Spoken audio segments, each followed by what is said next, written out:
Hello, assalamu alaikum. Hi everyone, and welcome back to Mama Munchkin and More. This is Hina.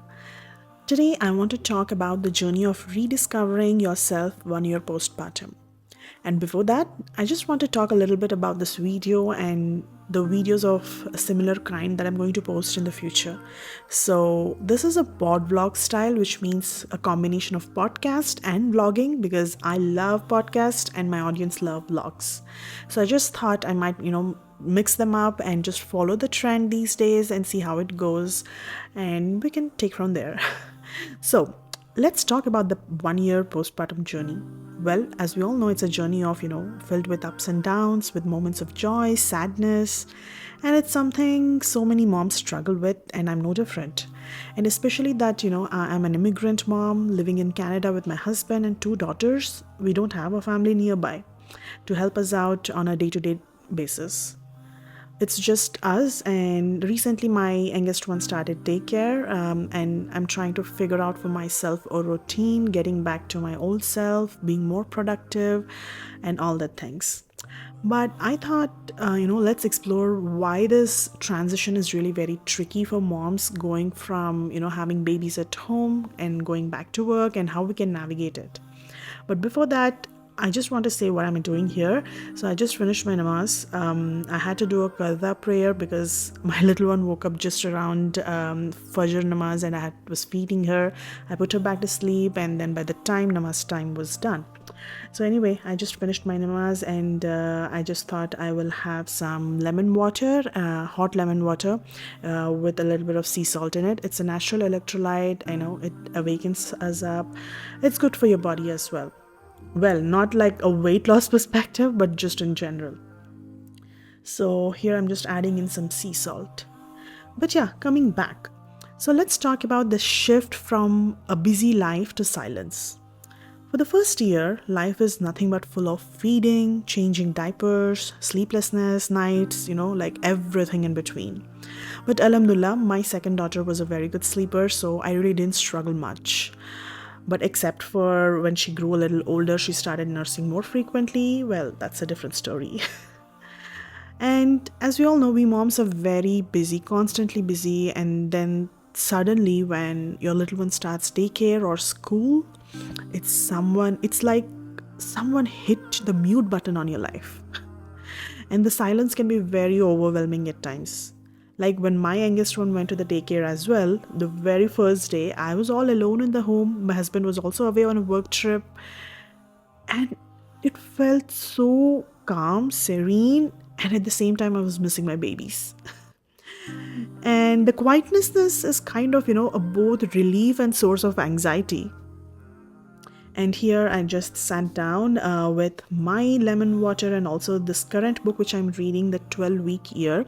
So this is an internet sensation currently because most of the YouTubers that I follow, have been talking about this book, and I thought I definitely want to grab one. And also have been reading books since I was pregnant with my second daughter in December 2022, and last year in 2023 I read about 6 books. So apparently I never read books in my entire life. I always wanted to be a reader, but somehow it happened last year, and this year inshallah I plan to read more, and this is technically my first book of this year. So this book is very interesting. It talks about, how to sort your life in 12-week period rather than a 1 year period.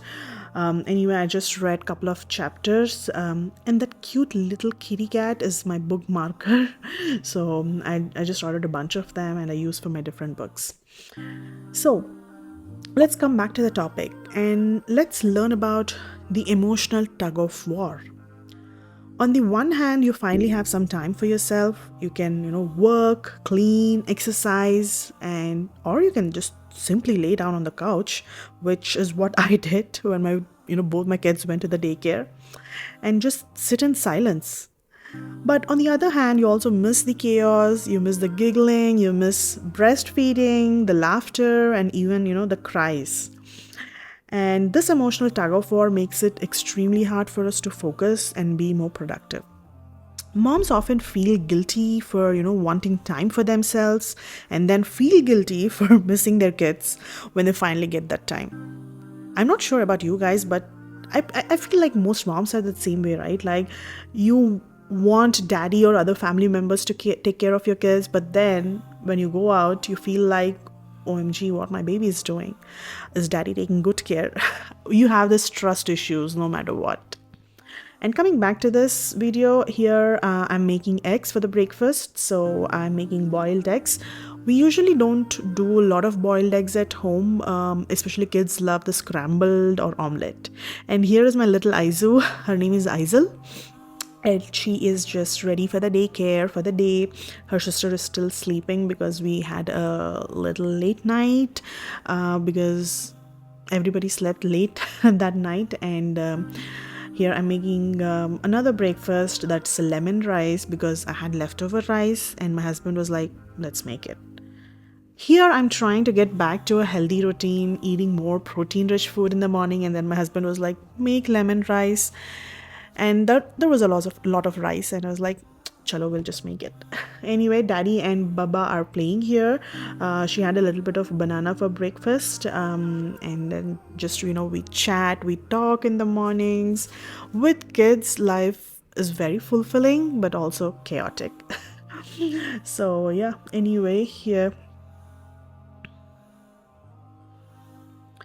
so I'm just chopping up the vegetables here. I have ginger, green chilies, and curry leaves. I also had some leftover spring onions. I thought I might add them as well.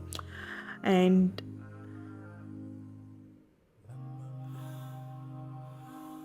let's try to understand why we need to take this slow and, find our own rhythm and routine.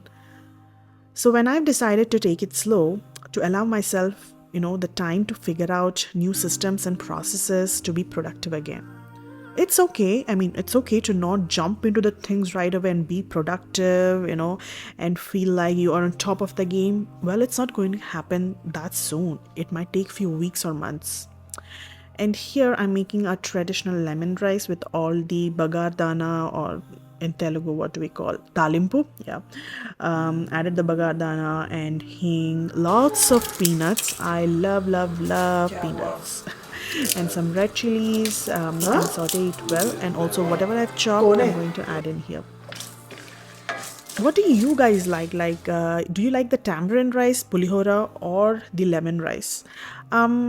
I personally, if you ask me, I think I like lemon rice a little bit more than tamarind rice, because sometimes I feel like pulihora is a little bit heavier, but lemon rice is nice, tangy, and yum.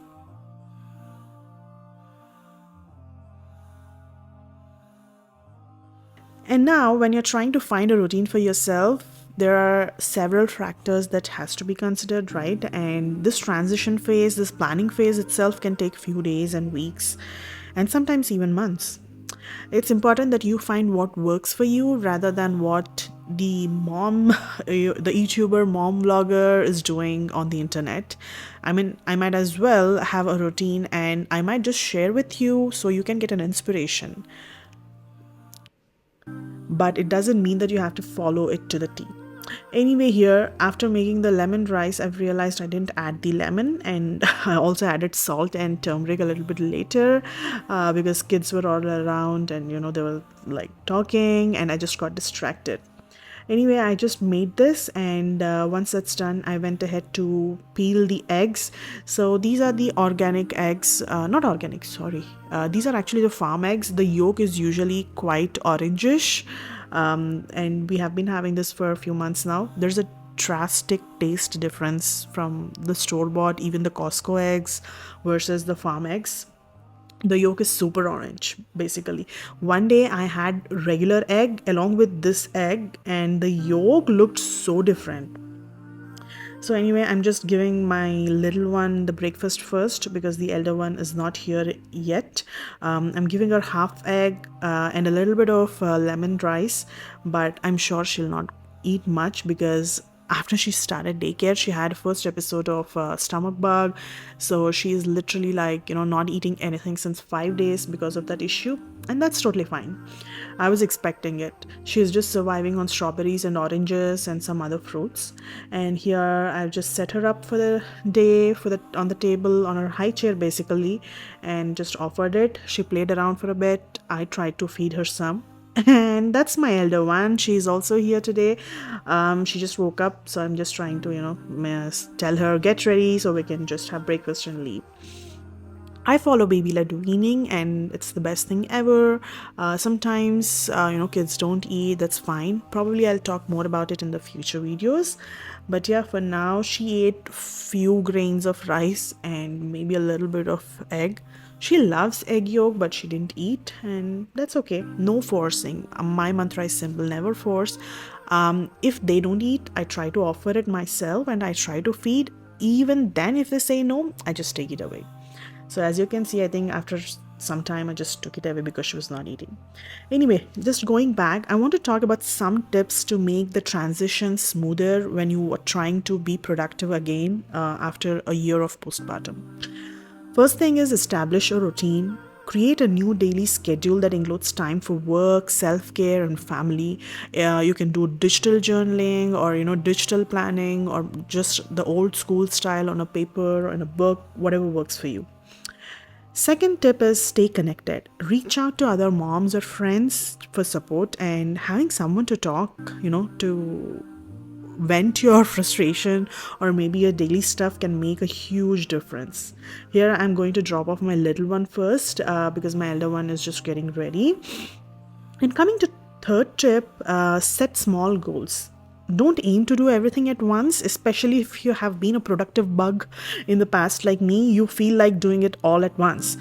Don't ever do that mistake. And start with small, achievable goals to build the momentum. I've also dropped my elder one after that because daddy was busy, and I'm here back at my work, just turning on some YouTube videos. I love to listen to podcasts or Quran, like whatever I'm in mood for that day. Anyway, last tip is give yourself a grace. Understand that it's okay to have mixed feelings, and just be kind to yourself during this transition. The transition is very challenging, but it's also an opportunity to rediscover yourself. Take your time, figure things out. You're not alone in this journey, and I'm also part of it, and there is no rush. If you feel supported, or if you don't have the support, feel free to reach out to me on my Instagram. I'd be more than happy to chat. Thank you for joining me today, and if you found this video helpful, don't forget to like, comment, subscribe for more content like this. Until next time, take care and be gentle with yourself. Bye bye. Allah Hafiz.